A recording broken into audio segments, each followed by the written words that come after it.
जो गरीब लोग हैं, और उसमें बहुत सारे लोग आदिवासी हैं, दलित हैं, पिछड़े वर्ग के हैं,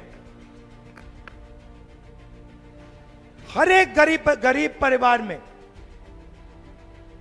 अच्छी तरह सुनिए मैं जो कह रहा हूं, हर एक गरीब परिवार को उसमें से हम एक महिला को चुनेंगे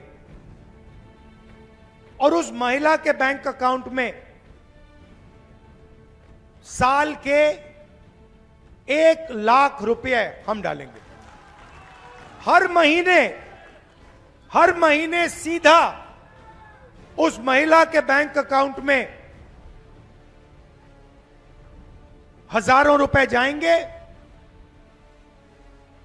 साल में हिंदुस्तान की सरकार हर गरीब परिवार को 1,00,000 रुपए बैंक अकाउंट में डायरेक्ट सीधा आपके बैंक अकाउंट में डालेगी। जो आशा और आंगनवाड़ी की महिलाएं हैं, उसमें भी आदिवासी हैं, पिछड़े वर्ग के लोग हैं, दलित हैं। उनको जो आज पैसा मिलता है, सरकार आने के एकदम बाद उस पैसे को हम दुगना कर देंगे, डबल कर देंगे। अब आदिवासी युवा, पिछड़े युवा, दलित, गरीब घर के युवा एक सवाल पूछते हैं। मैं 4,000 किलोमीटर चला, कन्याकुमारी से कश्मीर चला, और पूरे रास्ते युवाओं ने मुझे कहा, सबसे पहले हिंदुस्तान की सरकार में 30 लाख सरकारी वैकेंसीज हैं। 30 लाख सरकार के पास रोजगार है, जो बीजेपी के लोग आपको देते नहीं हैं। वो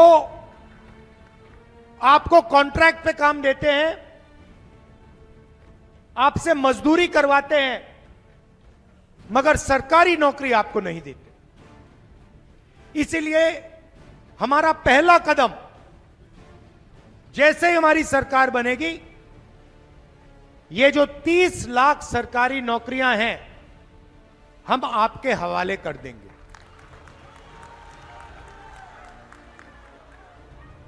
दूसरी बात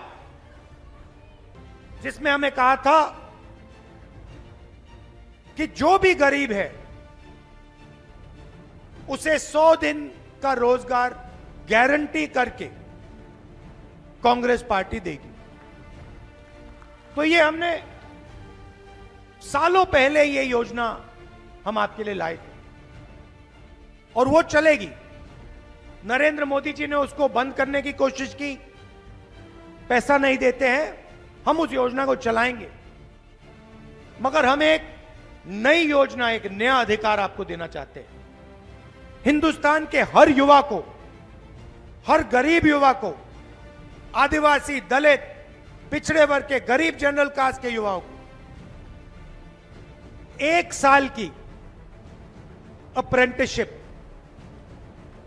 साल का 1,00,000 रुपया, जो भी युवा चाहता है, पब्लिक सेक्टर में, प्राइवेट सेक्टर में, 1 साल का अप्रेंटिसशिप का अधिकार हम आपको देने जा रहे हैं। तो हर युवा को यह मिलेगा। जो भी करना चाहेगा, वो बड़ी से बड़ी कंपनी में, सरकारों में, अस्पतालों में, अलग अलग संस्थाओं में उसे 1 साल की अप्रेंटिसशिप मिलेगी। 1 साल का 1,00,000 रुपया मिलेगा, और फिर अगर वो अच्छा काम करेगा तो शायद वहीं उसको नौकरी मिल सकती है। जब मैं यहां यात्रा में निकला, युवाओं की एक शिकायत थी आते थे, रोते हुए कहते थे कि राहुल जी, हमने सालों के लिए एग्जाम की तैयारी की, ट्यूशन का पैसा दिया, और जिस दिन चुनाव होता है उस दिन हमें पता लगता है कि बच्चों ने पैसा देकर पेपर खरीद लिया। हम पढ़े, हमने मेहनत की, और फायदा किसको हुआ?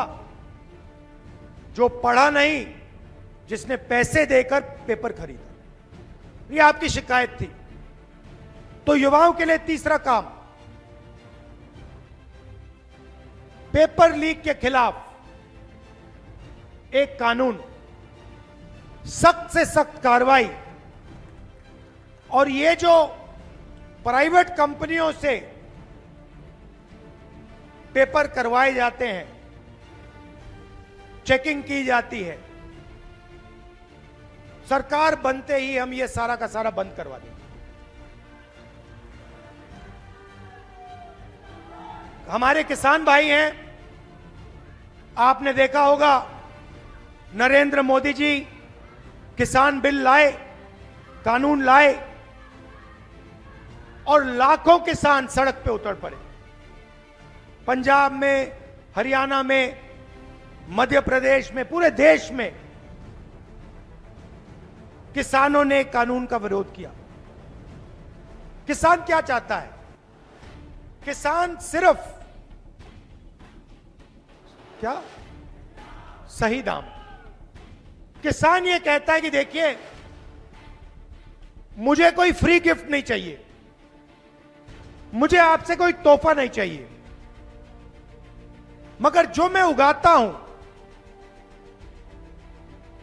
अपने खून पसीने से जो उगाता हूं, उसके लिए मुझे सही दाम मिलना चाहिए। बस यही कहता है किसान।